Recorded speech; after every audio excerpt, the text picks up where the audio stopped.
Hello friends, welcome to Malathi சமையல். இன்றைக்கி நம்ம கிச்சனில் என்ன பார்க்க போகிறோன்னா மினி ஊத்தாப்பம் இன்ஸ்டண்ட்டாக வீட்டிலே எப்படி குயிக்காக செய்கிறதுன்னு பார்க்கலாம். இது லஞ்ச் பாக்ஸ்க்கும் நீங்கள் கொடுத்து விடலாம், ஈவினிங் ஸ்நாக்ஸாகவும் செஞ்சு கொடுக்கலாம். ரொம்ப ஈஸிங்க. வாங்க வீடியோக்குள்ளே போகலாம். இது வரைக்கும் மாலதி சமையலை சப்ஸ்கிரைப் பண்ணாதவங்க ரெட் கலர் பட்டனை ப்ரெஸ் பண்ணி சப்ஸ்கிரைப் பண்ணிக்கோங்க. பக்கத்தில் இருக்க பெல் பட்டனை ப்ரெஸ் பண்ணிக்கோங்க. உங்களுக்கான புதிய வீடியோக்கள் தினம் தினம் காத்துக்கிட்டு இருக்கு. அதுக்கு ஒரு கப் அவல் எடுத்துக்கோங்க. வெள்ளை அவல் எடுத்துக்கிறேன் நான். வெள்ளை அவல் எடுத்துக்கோங்க. அது மிக்ஸி ஜாரில் ஆட் பண்ணிக்கலாம். ஒரு கப் அவலுக்கு ஒரு கப் ரவை எடுத்துக்கலாம். வெள்ளை ரவை எடுத்துக்கோங்க.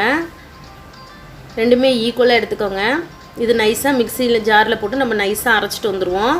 இந்தளவுக்கு நல்லா பவுடராக அரைச்சாச்சு. தண்ணி எதுவும் ஊற்ற வேண்டாம். இப்போ நம்ம பவுலுக்கு மாற்றிக்கலாம். இப்போ சப்போஸ் இட்லி மாவு எதுவும் இல்லைன்னா இந்த மாதிரி செஞ்சிங்கன்னா ரொம்ப ஈஸியாகவும் இருக்கும், குயிக்காகவும் வேலை முடிஞ்சிடும். காலையில் பிரேக்ஃபாஸ்ட்டாகவும் செஞ்சுக்கலாம் நீங்கள். இப்போ இதில் அரை கப் தயிர் ஆட் பண்ணிக்கலாம். ஒரு கப்புக்கு அரை கப் தயிர் கரெக்டாக இருக்கும். அந்த தயிரோட புளிப்பு சூப்பராக இருக்குங்க. இப்போ இது லைட்டாக கொஞ்சம் கொஞ்சமாக தண்ணி ஊற்றி இட்லி மாவு பக்கத்துக்கு நம்ம கரைச்சி வச்சிடலாம். ரொம்ப தண்ணி ஊற்றி மிக்ஸ் பண்ணிடாதீங்க. கொஞ்சம் கொஞ்சமாக தண்ணி ஊற்றி கட்டி இல்லாமல் மிக்ஸ் பண்ணிக்கோங்க. இப்போ இந்த அளவுக்கு மிக்ஸ் பண்ணியாச்சு. இப்போ தேவையான அளவு உப்பு போட்டுடலாம்.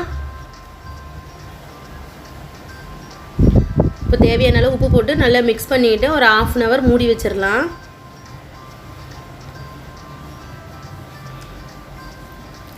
இப்போ 1/2 hour ஆகிடுச்சி. பார்த்துடலாம். நல்லா பாருங்கள், மாவுலாம் நல்லா திக்காக வந்திருக்கு. இதுதாங்க இதோட பக்குவம். இதை நம்ம தவாவில் ஊற்றி எடுத்துடலாம்.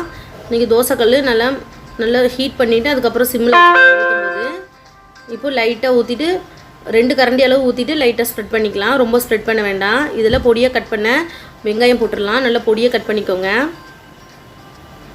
அப்புறம் பொடியாக கட் பண்ண தக்காளி ஆட் பண்ணிக்கலாம். அப்புறம் குடமிளகாய் ஆட் பண்ணிக்கலாம். இதில் உங்களுக்கு நீங்கள் இன்னும் கேரட்டு இந்த மாதிரினாலும் ஆட் பண்ணிக்கோங்க. இப்போ நான் பச்சை பயிர் ஆட் பண்ணியிருக்கேன். பச்சை பயிர் ரொம்ப உடம்புக்கு நல்லதுங்க. இந்த மாதிரியில் செஞ்சு கொடுத்தீங்கன்னா குழந்தைங்களும் சாப்பிடுவாங்க. இப்போ கார்ன் எடுத்திருக்கேன். இந்த ஸ்வீட் கார்ன் தான் எடுத்திருக்கேன். அதையும் ஆட் பண்ணிடுவோம். பெப்பர் போட்டுடலாம். காரத்துக்கு பெப்பர் தான் சேர்த்துருக்கேன். இது ஒயிட் சட்னியோடவும் சாஸோடவும் ரொம்ப நல்லாயிருக்கும். இது லைட்டாக ப்ரெஸ் பண்ணி விட்டுருங்க. ஒரு 2 நிமிஷம் வேகட்டும். வெந்ததுக்கப்புறம் திருப்பி விடுங்க. மீடியம் ஃப்ளேம்லேயே வச்சுக்கோங்க. பாருங்கள், நல்லா சூப்பராக வந்திருக்கும் பாருங்கள். பொறுமையாக திருப்பிடுங்க. சூப்பராக இருக்குது. இந்த டிஷ்ஷை கண்டிப்பாக நீங்கள் ட்ரை பண்ணுங்கள். ட்ரை பண்ணிவிட்டு எங்களுக்கு கமெண்ட் பண்ணுங்கள். மறக்காமல் சப்ஸ்கிரைப் பண்ணிக்கோங்க. தேங்க்யூ.